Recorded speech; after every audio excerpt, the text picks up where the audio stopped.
Black Alchemy. Who am I talking to? Who do I have the pleasure of sharing space with? Yes, my name is Welcome to the Lowlife. Say it again? Welcome to the Lowlife. Welcome to the Lowlife. Okay. In short, D-Lo, but there's a million D-Los out there. Yeah. Only one. Welcome to the Lowlife. Okay, I like that.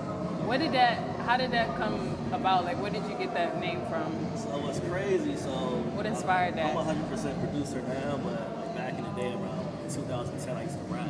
Okay. So I came out with a mixtape called Welcome to the Lowlife. Okay. And so in 2012, 2013, when I decided to solely focus on producing, I'm like, what's my producer name? Went back to the old mixtape, like, I just take the title of that mixtape and make it my name. Yeah.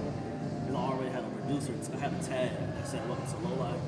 So I just used that tag from the mixtape and made that my producer tag. So Okay. it's kind of graduated into it. Yeah. Nice. But that name actually came from I was partying in Miami one night. Uh-huh. And I was like, lit. Like, welcome to the Lowlife. And then it just stuck, you know what I mean? Yeah. So it came from actually being Okay.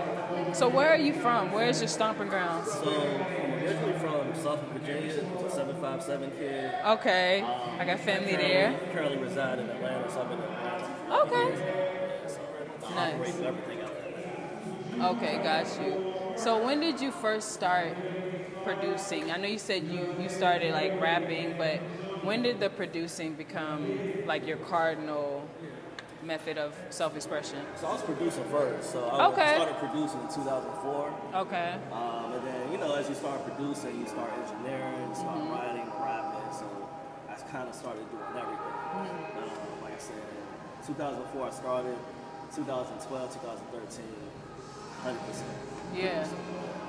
And what made you make that decision? Like, was it just like a feeling, like that what you felt like you wanted to do? Was it more of a business decision where you were like, let me just keep things streamlined and focus on producing instead of like engineering, producing, rapping, and all? Like, what made you make that decision so far into your music journey? Yeah, so my whole like operation simplified. So at that time I had a commercial studio in Baltimore. Okay. So I was naturally doing everything. But once I moved to Atlanta, it was just like, okay, I shut my studio down.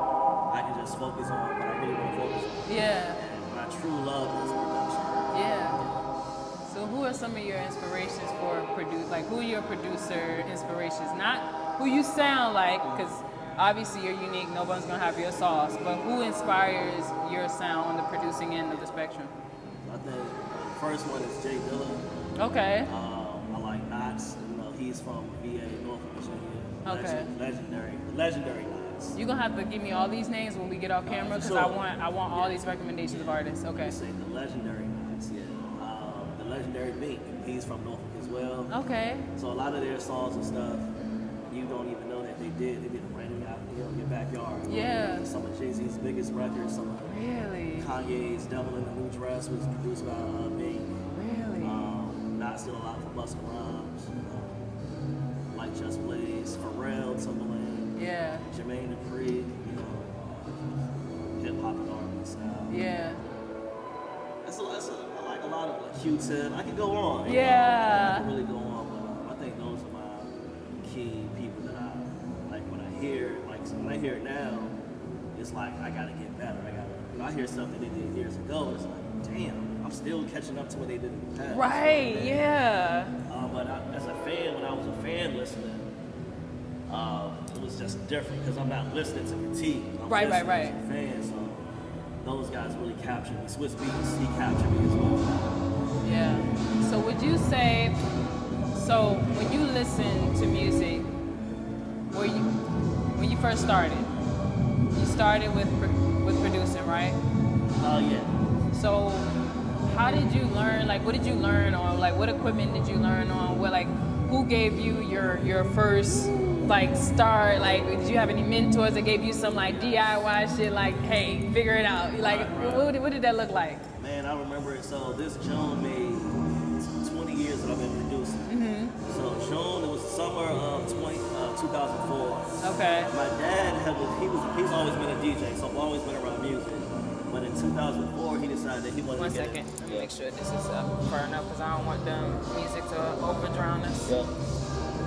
Go ahead. So in 2004, he decided that he wanted to get back into production. So he started back keyboards, and he bought an MBC 4000 and stuff like that. I was always interested, but I was scared to touch the equipment. Yeah. So I wouldn't even ask. I was scared to even ask. Yeah. So one day, one of his buddies came by. His name was Flightwood, and he was from Minnesota. But he came with his laptop, and he played beats that he made on FL Studio. This again in 2004. He sampled the movie Double Dragon, and I saw what he did with that sample Double Dragon, and it blew my mind. So the next day, again summer break, so I don't have any school or anything. I wake up the next day, I find a free download for FL Studio, the demo version on my computer. Download that. I made a quick beat. And with the demo version, you can't save, so I had to leave the computer on all day. Yeah. And waited till my dad got home, press play on it, and be like, all right, son, you got something. Yeah. Instead of you getting a summer job and stuff, cut grass, make me 4 or 5 beats a day. And so, ever since then, I've been locked in. How long did it take you to do that initial one you showed your dad? I don't even know. I was just lost in the sauce. I Yeah. was just loving it. You know what I mean? If I listen to it now, it's definitely like offbeat, whack, but it was enough to spark that inspiration. Yeah. I love that, and I that kind of bridges into my next question. Like, as someone who's a beginner who may be starting with just demo stock instruments, who don't have money to buy like drum kits or good, equipment or good subs, what advice would you give to someone who is getting frustrated maybe on the drums aren't hitting as hard as when they go to a show like this and they hear, yours said, they're like, bro, why the fuck is my shit not sounding like? What would you tell someone who's stuck on that stucking point, like the drums or the hi-hats, what would you say to them? I'll say it's not what you use, but how you use it. So for me, like, a lot of people ask me about my drums and chops, you know what I mean? And I'm gonna give a cheat code. Please. Like, it must kind of like separates. I got that same camera at home, by the way. Sorry. No, you good. For me, I use my drum kits that I had back in 2008, 2007. So whereas, most producers are using drum kits that people just released that's brand new, off of Splice and stuff like that, they're extra clean. You know what I mean? I'm using the same drums that I had back in the day. So it's not about the drums, it's about the drum selection. So you have your sample on and your beat going, you can try to mix the kick off all you want. If it's not the right kick, it's not gonna work for you. So it's drum selection. So you just wanna start by selecting the right one that sonically meets the beat that you're working on. So, because I rarely mix my drums, I don't have to compress them or nothing, because I'm just selecting the right one.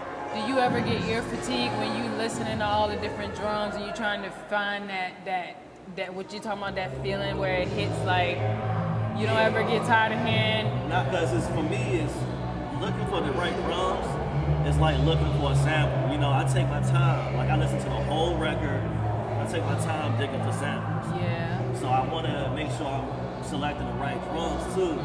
Granted, I do have certain drums that I lean more to, so I know, like, I can go to this drum just based off how much I study my drums. I have the same 5 drums that I may use, and if I'm going for a different feel, then at that point I'll start to search. So you don't have to use different drums every time. Okay. Find drums that works for your ear. Okay. Use those over and over. There's nothing wrong with that. Like, you don't have to. Okay. I'm glad you said that, because I was like, that's a good. That's like some insider secret shit, because like, you wouldn't think that unless you are a producer and you're in that field that we have, like, I keep a certain few drums that I like to use. I don't always have to go out buying a bunch of drum kits and doing all that shit. I buy one drum kit every 2 or 3 years. And it's just how you use it, Okay, I got that. Because then you have the more drums and sounds you got, it's like you get ADD because it's like you got too much. You know what I mean? So, and I'm a person, I'm very indecisive. I need minimal options so that I can make a decision, and I'm not paralyzed by analysis. So I think a lot of artists will benefit from that tip you gave, I fuck with that. Thank you for that. No problem. Okay. One last question. We kind of touched on it a little bit with like the drums, but what is something that you've learned other than like having your specific drums that you like, what is something that you would tell someone starting out that you've learned as a hack or streamlining your process? I don't know if I asked you that question already. Yeah. But that makes it a little bit more efficient for you, being that you've been doing this, you know, you got years into this. What have you learned to, when you open up your door and you have an idea or an emotion you want to express, you're not getting so hung up in the tactics because you already have your creative process down. How did you get to that point? What is something you've learned? Honestly, I'll say it's muscle memory. So it's, you get what you put into it. So I don't, like you said, I don't use it though. I do everything in MBC. Okay. So that's my tool I've been using. So I mentioned FL Studio, right? That's what I first used. And I used that for 6 months until I built up the confidence to use the MBC. So I've been using MBC ever since. Okay. So it's just mastering your tool. So I know everything about it. And at the point where, you know, you start by doing it, you follow the rules. But you follow the rules, you master it in order to break the rules. Yeah. At that point, once you master the foundation, you can break the rules. And like my beats are like, a lot of them are off beat, but they're on beat. Yeah, it makes sense. Learn the foundation, lock in, master it in order to break the rules and really hone in on your craft and do it your way. Got you. Stroll's not going to lower itself.